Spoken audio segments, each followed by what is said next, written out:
Hello, so I'm going to talk you through some of the harder questions on cones and frustums from active or destination maths. So we'll start off on question 8 here. So first part of question 8 wants you to find the vertical height of the cone. So we're looking at a crayon. I think it's a crayon. Yeah, crayon. It looks like this. It's like a cylinder down below, and then it's got a cone up on top. So they're just asking you about the cone here, and they've already given us the side of the cone is 13, and they've given us the diameter of the cone in the bottom is 10. And they also say in the question that that's in millimeters. So any questions related to cones, you have to remember if you take a cross section of that cone, it's really just a triangle. So imagine that's our cone if we're viewing it face on. And we're trying to find this height here. So the quickest way I think to do that, because it's a triangle, is using some trigonometry. So we can use all of our Pythagoras theorem, we can use our SOHCAHTOA and everything else like that. So let's try Pythagoras. That's usually the most common one that will come up. So you know this side is 13. We know that this side is 10. So Pythagoras theorem tells us that the two smaller sides squared and added, so we'll call this h maybe. So h squared plus 10 squared, those two sides added should give us the hypotenuse squared. So for a part 1 you can just solve for h using this. For a part 2 we'll already have the height now figured out, so that makes it easier because they just want to know the volume of the cone.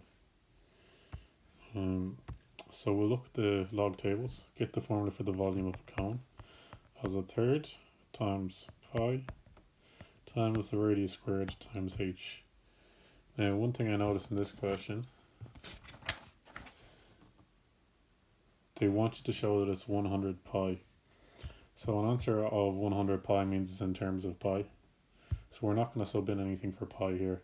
Hopefully a third times r squared times h will give us 100. So our answer then will be 100 times pi.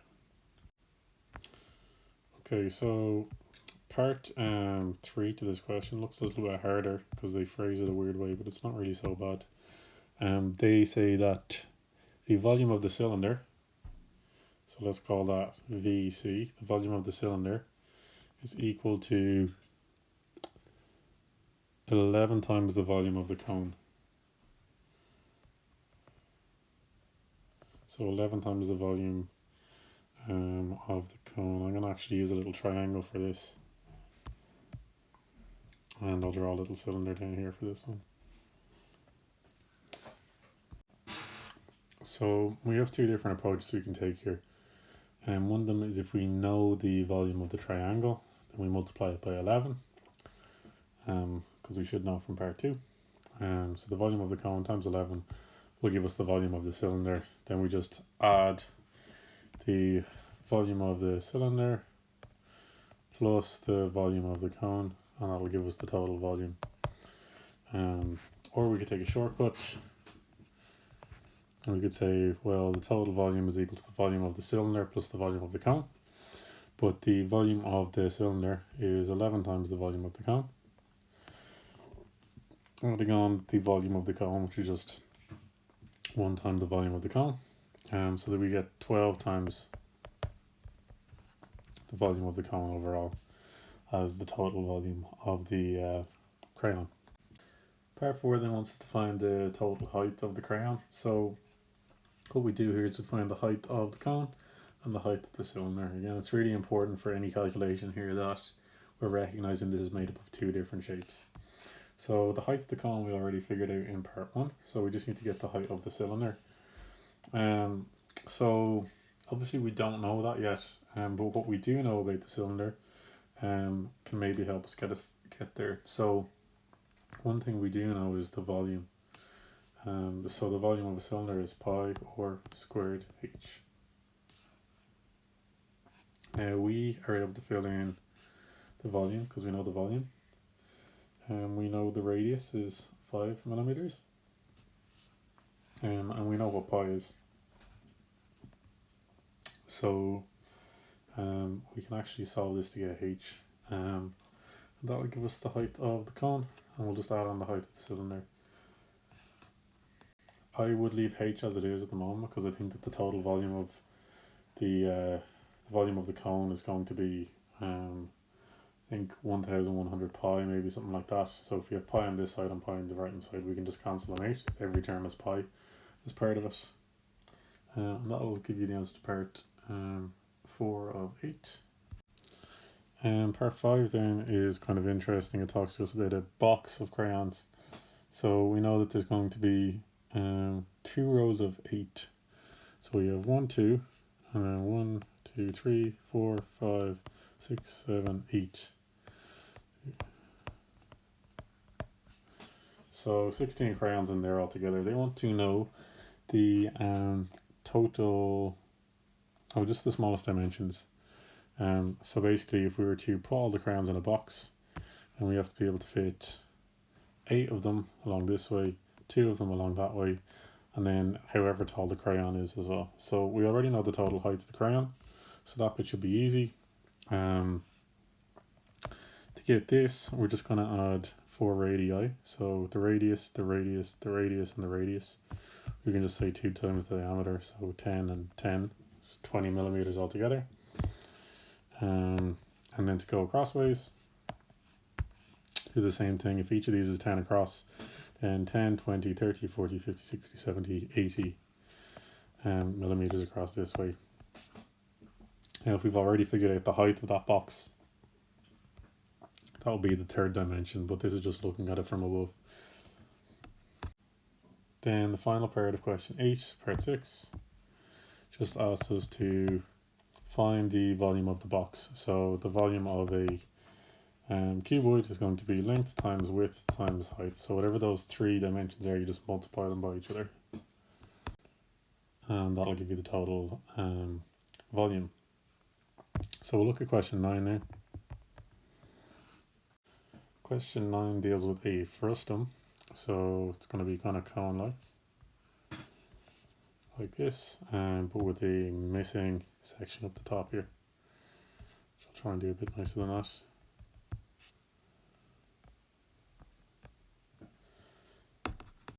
So in the diagram they give us a bunch of dimensions filled in here already. So it is a pretty confusing question, to be honest. I had to stop and think for a bit about it. I think there's a couple of ways you can do this. One of them is using trigonometry, but maybe the easier way is to think back to our geometry of similar triangles. So with similar triangles, if we were to look at the cross section of this, we'd see a shape that kind of looks like this. With 2 identical triangles on each side. The dimensions we have here are 6 centimeters from the base and 8 centimeters the total height. So what we're going to do is just focus on this left hand side here and ignore the right side. So just look at half this triangle. Now when a section is cut off from the top, it kind of leaves a area going across like this that's parallel to the bottom area. And these are what we call similar triangles, this one and the entire one, because both of them have the same angles. There'd be 90 degrees in the corner of each.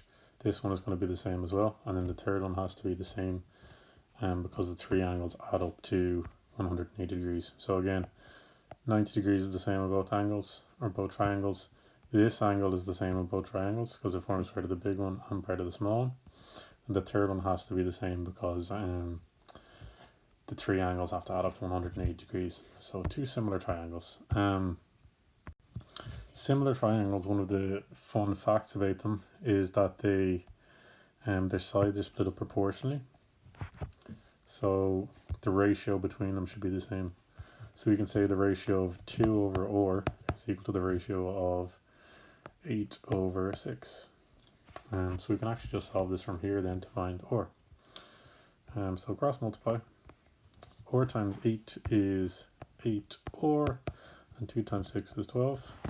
Then to solve or by itself, we're going to divide both sides by 8. And this will give us or on the left hand side is equal to 8 divided by 12. So 1.5 centimeters. Once we have this in place, part 2 gets considerably easier. So the volume of the portion removed in terms of pi. Well, we know the part that's removed is a conical shape. So the volume of a conical shape should be 1 over 3 pi or squared h. Now what jumps out at me about this part is they ask for it in terms of pi. So to me that means that we're not going to fill in pi, we're just going to leave it there, multiply 1/3 by r squared times h, because we do have the radius and the height, and then whatever number that is, we'll say for example 1/3 times r squared times h was 64, then we'd say that the volume is 64 times pi, or 64 pi centimeters cubed. So then for part 3 to that, they want to know the volume of the part remaining. So what we're going to do is get the volume of the whole cone, take away this little section, and then whatever's left over will be the remaining volume. So I'll write that out in a more mathematical way. For part 3, we're going to get the volume of the big cone, the whole cone, take away the volume of the small one. That's going to give us the volume remaining, or the volume of the frustum, if you want to use that fancy term. Okay, so for the last part of question 9, part 4, they want to know what is the percentage of the total volume of the cone that was removed. Give your answer correct to 2 decimal places. So just again, really important to see how many decimal places are being asked for, because a mark goes for that in the exam. So anytime you want to get something as a percentage, first of all get it as a fraction and then multiply it by 100. So the percentage of the total volume of the cone that was removed, we're going to get the volume that was removed, which is just the volume of the smaller cone, and we're going to put it over the total amount, right? The volume of the big cone. So that's the volume removed as a fraction of the total amount. And then to turn that fraction into percentage, you just multiply it by 100 and your answer will come out. And just give it to 2 decimal places. So the last question there, question 10, also deals with some case of a frustum. So we'll just have a look at that now. We have a bunch of dimensions that we've been given here. I think if you're looking at a shape you're not familiar with, sometimes it can be useful just to draw out the diagram anyway on some rough work paper, just to get your head around what the different dimensions are, and it kind of helps you internalize them a bit instead of staring at a page. But what they want us to do here is find the value of h, which is the section of the cone that's being removed. So what we're going to use here is a pretty similar method to what we used for question 9 part 1. I'm going to draw out the triangle and then I'm going to let you try and figure it out from there. So again, if we look at a cross section and we take only half of it, so we can imagine another half of the triangle is running down along here.